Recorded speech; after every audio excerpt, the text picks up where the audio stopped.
दोस्तों, 6 जनवरी को जेएलकेएम ने चक्का जाम का ऐलान किया है। मांग की है कि सीसीएल और दूसरी जगहों पर जो अवैध कब्जेदारी है उसको खत्म किया जाए। इसके साथ साथ विस्थापित हुए झारखंडियों की मांगों को भी इस मुद्दे में शामिल किया गया। 6 तारीख की क्या तैयारी है, किस तरह टाइगर जयराम महतो इस मुद्दे को व्यापक तौर पर उठाने वाले हैं, क्या यह मुद्दा सिर्फ कोयलांचल के क्षेत्र में रहेगा या पूरे झारखंड का एक बड़ा मसला बनेगा, इन सारी बातों को समझने के लिए, 6 तारीख की तैयारी को जानने के लिए, अगली रणनीति को समझने के लिए हमारे साथ जेएलकेएम के राष्ट्रीय प्रवक्ता कहें, मुख्य प्रवक्ता कहें, हमारे साथ सुशील मंडल है। हम उनसे बातचीत कर जानेंगे कि जेएलकेएम ने 6 तारीख की क्या तैयारी की है। सुशील, आपका स्वागत है जनज्वार में। और 6 तारीख का जो चक्का जाम है उसको लेकर क्या तैयारी है, क्या रणनीति? सबसे पहले जोहार तमाम आपके व्यूअर्स को, तमाम देशवासियों को, सुशील मंडल का जोहार। और बात अगर करें 6 तारीख की, तो 6 तारीख को विस्थापित समन्वय समिति के द्वारा एक चक्का जाम का ऐलान किया गया है। जिस विस्थापित समन्वय समिति ने हमसे समर्थन मांगा है, जेएलकेएम से समर्थन मांगा है, तो और हमारे जो केंद्रीय अध्यक्ष जयराम कुमार महतो जी हैं, उन्होंने समर्थन दे दिया है। 6 तारीख को एक व्यापक और एक बड़ा चक्का जाम होने को जा रहा है, जिसमें विस्थापितों की समस्या का मूल अगर देखा जाए उस बंदी को, तो उस विस्थापितों की जो समस्या है उस पर नजर डाला जाएगा, उस पर प्रकाश डाला जाएगा। साथ ही साथ पिछले एक सप्ताह पहले आप सबने देखा कि क्वार्टर्स पे जो अवैध कब्जा है उस पर किस प्रकार हमारी पार्टी ने एक राष्ट्रीय मुद्दा बनाया है। आज अगर देखा जाए तो केवल बेरमो में, जहां पर उस दिन जो आप सबने एक वीडियो देखा जो वायरल हुआ था, तो केवल बेरमो में लगभग 6000 क्वार्टर्स पर अवैध कब्जा है। अवैध कब्जा का जो मीनिंग है उसे समझना काफी जरूरी है, क्योंकि काफी इम्पोर्टेंट ये मुद्दा है। अवैध कब्जा आज से 20 वर्ष पूर्व जिसके पिताजी, जिसके दादाजी ने नौकरी कर मतलब रिटायरमेंट ले लिया है, अब 15-20 वर्ष पहले उस क्वार्टर को खाली कर देना था।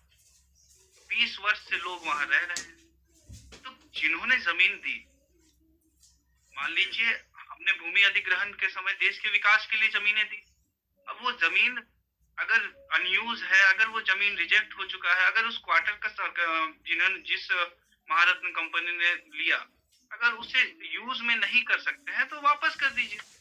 तो अभी अवैध कब्जा जब कोई बाहरी in the sense other states के लोग करते हैं, तो झारखंडी लोग जिनका जमीन है वो वहां पर क्यों नहीं रह सकते? काफी गंभीर समस्या है। तो ये जो क्वार्टर है ये सिर्फ सीसीएल के हैं, बीसीसीएल के हैं, या पूरे प्रदेश में? जी, पूरे झारखंड में जितनी भी कंपनियां हैं पब्लिक सेक्टर की, हाँ पब्लिक सेक्टर की जितनी भी कंपनियां हैं, चाहे आप सीसीएल कहें, SAIL Steel Authority of India Limited, उसके अंतर्गत आपके कुछ सब्सिडीज झारखंड में है, जैसे बोकारो स्टील प्लांट हो गए, और सेल हो गया, बीसीसीएल हो गया। बीसीसीएल के जितने भी सब्सिडीज हैं, चाहे सीसीएल हो, बीसीसीएल हो, और आपका टाटा स्टील के भी कुछ क्वार्टर्स हैं जिनको अवैध रूप से अतिक्रमण करके लोग रख रहे हैं, और काफी बड़ा अमाउंट में है। ऐसा नहीं कि 2-4-10 क्वार्टर। आज की डेट में देखा जाए, अगर सारे जितने भी सब्सिडीज हैं, जितने भी नवरत्न कंपनीज हैं, सबको अगर मिला दिया जाए तो लगभग 60,000 क्वार्टर्स पर अवैध कब्जा है। और कोई भी जन नेता इस पर इसलिए आवाज नहीं उठाता है क्योंकि वो फंडेड रहते हैं। स्पष्ट होकर कहेंगे, झारखंड में लगभग जितने जन नेता हैं, जितने विधायक हों, जितने मतलब पब्लिक लीडर्स हैं, सब कहीं ना कहीं इन सब्सिडीज से, बड़े बड़े कंपनियों से फंडेड हैं। तो वो आवाज मुखर होकर उठा नहीं पाते हैं इस विषय के। जितने भी वहाँ के जो लोकल्स, वो हमारे पास आते हैं, क्योंकि हम लोग। सुशील जी, एक बात समझना चाहेंगे कि जैसे राहुल गांधी क्वार्टर नहीं खाली कर रहे थे तो हंगामा हो गया, क्वार्टर खाली कराया गया। केजरीवाल का क्वार्टर खाली कराया गया। एक समय लालू प्रसाद यादव का क्वार्टर खाली कराया गया। एक समय अखिलेश यादव का क्वार्टर खाली कराया गया। ये कंपनियां भी, अगर आप किसी यूनिवर्सिटी पढ़ाते हैं, सरकारी कहीं कर्मचारी, अगर आप क्वार्टर नहीं खाली करते हैं तो आपकी पेंशन रोक लेती है, आपकी ग्रेच्युटी रोक लेती हैं, आपकी पीएफ रोक लेती हैं, आपको पेंशन नहीं देती। यहाँ ऐसा क्यों नहीं हुआ? सर यहाँ ये सबसे बड़ा छूट क्यों बात है दी ना गई? कि क्या मकसद था? इसके पीछे एक छोटा सा रीजन है कि इनका संरक्षण कौन दे रहा है। मान लीजिए आप या हम किसी क्वार्टर में रह रहे हैं, दूसरे राज्य के क्वार्टर में, हम वहाँ जी, के लोकल जो लीडर हैं उनके वोटर हो चुके हैं। तो वोट्स का खेला है यहाँ पर। मान लीजिए बेरमो की बात करें तो बेरमो में वो अनूप सिंह, मान लीजिए वहाँ के जो वर्तमान विधायक, जो अभी नवनिर्वाचित विधायक हैं, पहले भी थे, पिछले 15 साल से उनका परिवार वहाँ राज कर रहा है। तो नवनिर्वाचित विधायक उनको संरक्षण देता है, चूंकि उनका वोटर्स जो है, वोट्स का खेला है। केवल वोट, राहुल गांधी के क्वार्टर को कोई वोट का वहां पर किसी को नुकसान नहीं है, लेकिन अगर यहाँ पर बेरमो के क्वार्टर्स को खाली कर दिया जाता है तो वहाँ के लोकल जो लीडर हैं उनको वोट्स का इशू हो जाएगा। बोकारो में भी अगर सेल का क्वार्टर्स खाली कर दिया जाए तो वहाँ के जो लीडर जो जीते हुए हैं उनको वोट्स का इशू हो जाएगा। तो ये वोट्स का जो प्रलोभन है ना, इसके कारण जो रैयत है, जिनकी जमीनें हैं, वो इस दर्द को झेल रहे हैं। अब किसी को बेघर कर दिया गया, 20 वर्ष से वो अपनी चप्पल घीस रहा ऑफिस में जाकर, कि उन्हें मुआवजा तक नहीं दिया गया। 15-20 वर्ष से वो केवल अपने मुआवजा के लिए घूम रहा है, नियोजन तो छोड़ ही दीजिए। तो नहीं, कहीं मैं ना सुशील, कहीं एक और सवाल आपके ही मुद्दे से जुड़ा है। मैं कह रहा हूँ कंपनी से रिटायर हो गए, कंपनी से उन्होंने क्वार्टर नहीं खाली किया, तो ये झगड़ा कंपनी और उस व्यक्ति के बीच का है। उसमें क्या हुआ? कंपनियों ने कोई पहल नहीं ली, खाली कराने की कोशिशें नहीं की, हुआ क्या? वो कहानी जानना चाहते ये कंपनी कोशिश करती है और कंपनी को रोका जाता है वहां के स्थानीय विधायक के द्वारा। हैं। अच्छा, ये पुराना सिलसिला है मतलब। ये पुराना सिलसिला है, आज से 15-20 वर्ष से ये चलता आ रहा है। जब से मान लीजिए बेरमो की बात करें तो लगभग 30 वर्ष से ये चलता आ रहा है।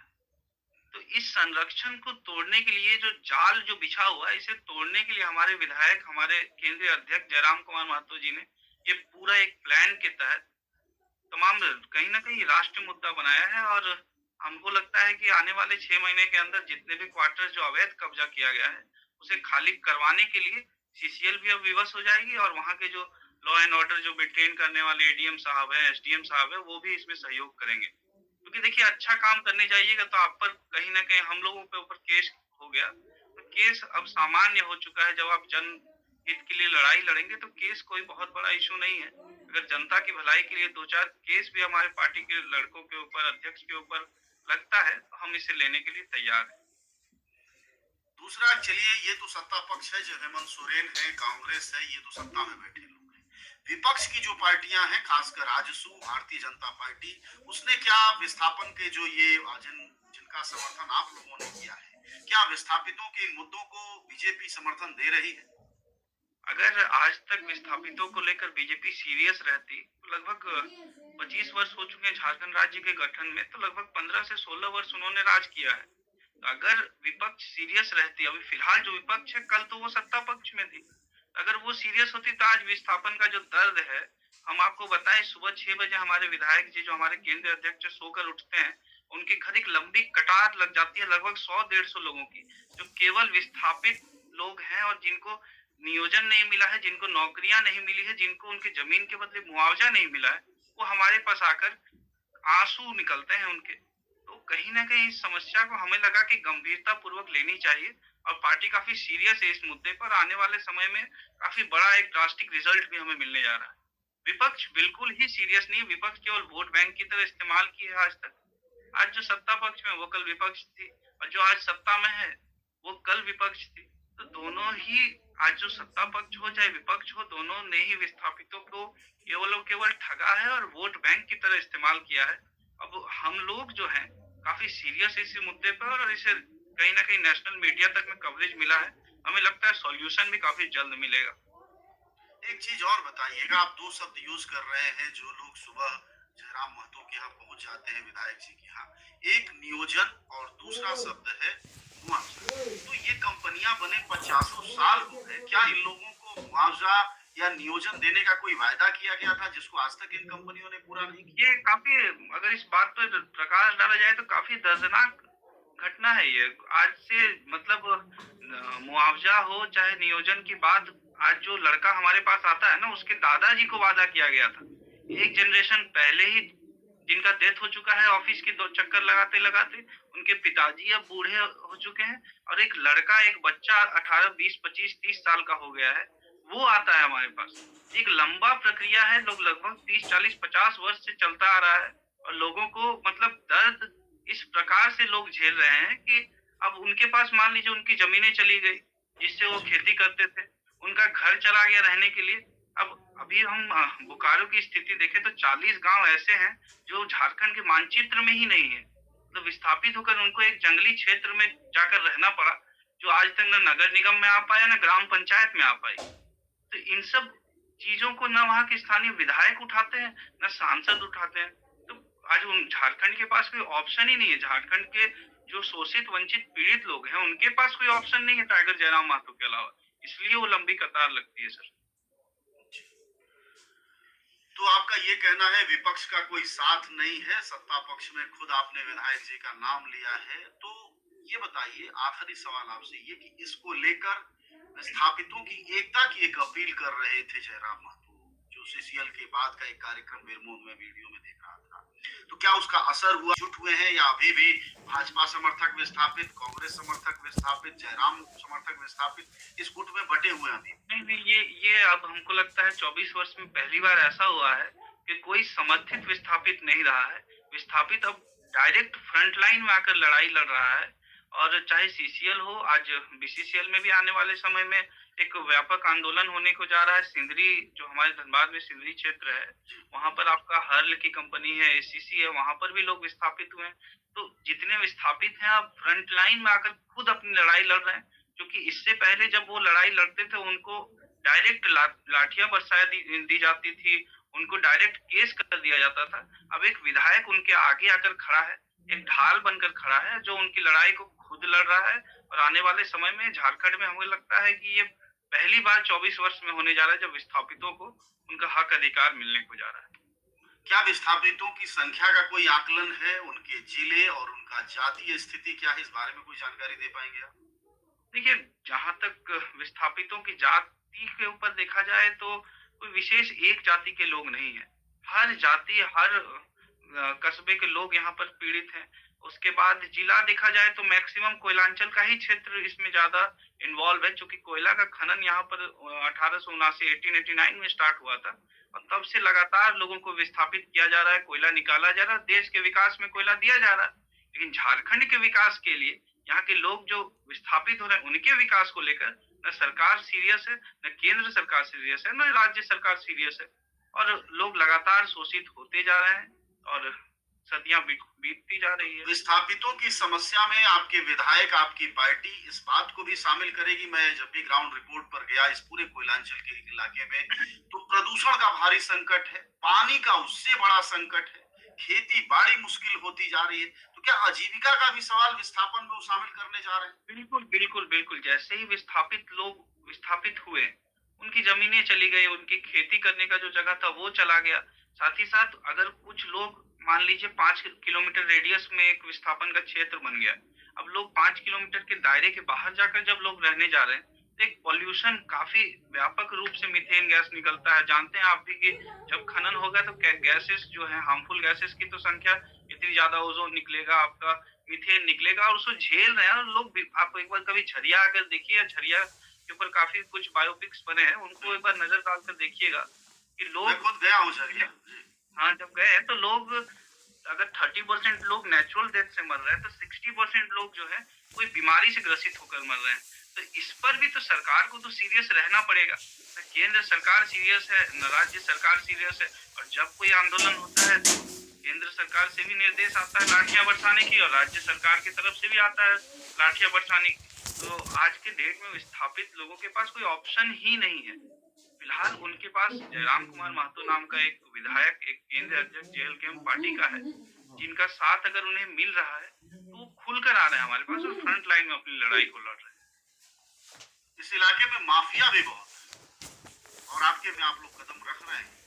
वो इलाके माफियाओं से पिछले 40 सालों से ग्रस्त है, उसका मुकाबला लगातार। देखिए, अगर हम माफिया तंत्र से डरते, अगर हम आतंकवाद से डरते, तो आज के डेट में हम 71 सीटों पर चुनाव नहीं लड़ते। आज कुछ ऐसे सीट्स थे, 71 में से 30-25 ऐसे सीट्स थे हमारे पास, जहाँ पर नक्सलवाद इतना हावी है कि अगर कोई अध्यक्ष, कोई मान लीजिए कोई नेता वहां दिन में जाता है ना, उससे सिक्योरिटी 10 गुना, अपना जो सिक्योरिटी 10 है तो उसे 100 लेकर जाना पड़ता था। लेकिन देखिए, माफिया हो, चाहे माफिया को हटा दिया जाए तो आतंकवाद हो चाहे नक्सलवाद हो, तो शोषण की वजह से इस क्षेत्र में बढ़ा था। तो आज जयराम कुमार महतो जी, जो नक्सलवाद प्रभावित क्षेत्र, वहां के लोगों के लिए भी एक उम्मीद की तरह बनकर आए हैं, और माफिया तंत्र से डरने वाली कोई बात नहीं है। हम अगर अपने जान हथेली में लेकर लगातार लड़ाई लड़ रहे हैं, तो अगर जान की रहती तो रात को 1:30 बजे रात को अकेले हमारे विधायक जी हमारे जाते नहीं वहां पर। तो हम खुलकर लड़ाई लड़ रहे हैं। हमें माफिया तंत्र हो चाहे कोई भी नेगेटिविटी हो, उससे दूर हटकर हम अपनी लड़ाई को लड़ रहे हैं। शुक्रिया आपका बातचीत के लिए। हमारे साथ बातचीत कर रहे थे जेएलके के राष्ट्रीय प्रवक्ता सुशील मंडल। उन्होंने विस्तार से 6 तारीख के चक्का जाम की तैयारियों की भी बात की और उस पर भी बात की कि विस्थापितों की मुख्य समस्या किस तरह 24 वर्षों तक मेढकों के खेल में तब्दील हो गई थी और उसका कोई मुद्दा नहीं उठा रहा था, और अगर कोई उठाता है तो सिर्फ वोट की वजह से चुप हो जाता है। दूसरी तरफ 50 साल से ज्यादा से वो लोग हैं जिनकी तीसरी चौथी पीढ़ी आ चुकी है और नाती पोते लाइन लगाए हुए हैं जयराम महतो के सामने कि हमें न्याय दिलाओ, और वह ढाल की तरह खड़े हैं। देखते हैं यह संघर्ष कितना आगे जाता है। 24 सालों से लंबित न्याय उन्हें मिल पाता है कि नहीं मिल पाता है, लेकिन जो तल्ख तेवर जयराम महतो का दिखाई देता है उससे साफ है कि झारखंड को एक नया नेता मिला है जिसमें साहस भी है और जनता को समेटने की रणनीति भी। शुक्रिया आपका बातचीत के लिए। धन्यवाद।